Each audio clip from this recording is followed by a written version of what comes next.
Virgo, my earth babies, positive vibes, motivation, inspiration, elevation, love, light, positive energy, goodwill, peace and healing, abundance and prosperity, all your way.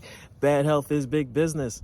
I'm here to put them out of business. Head swelling, PTSD, stroke, anxiety, depression, mental illness, physical ailments are at an all-time high, plaguing us at the age of an all-time low. I'm here to heal that with my Fountain of Youth technique. But before that, please like, share, comment, and subscribe. This page has been a blessing to you.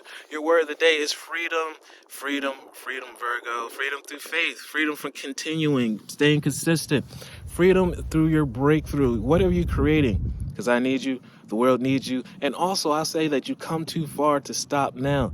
You've made something that's so magical, something that's not only going to change others' lives, but yours. Will you be able to wake up later? Will you be able to create your own schedule? Will you be able to create your own income? You're priceless. Therefore, make sure you are, whatever you put your time in is your worth. I realize my wounds create doubt, resentment, and guilt. So I work to free myself from darkness, negative energy. It has its own weight. Therefore, also positive energy and blessings have their own weight. Which one will you choose? As you work to stay positive, I'd rather walk with my blessings than with my wounds.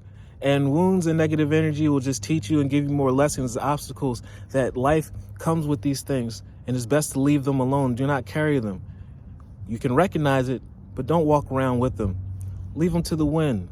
Leave them to God. They say, give me your burden, lay your burden on me. Therefore, you can ingest more positive energy. Therefore, you can attract more positive blessings and manifestations for your life. So we're not here in survival mode. We're in living mode. I cast off negative thoughts and I find peace in my heart and discover the being of light within me. Love one another. Be kind to one another. Love yourself. I love you too.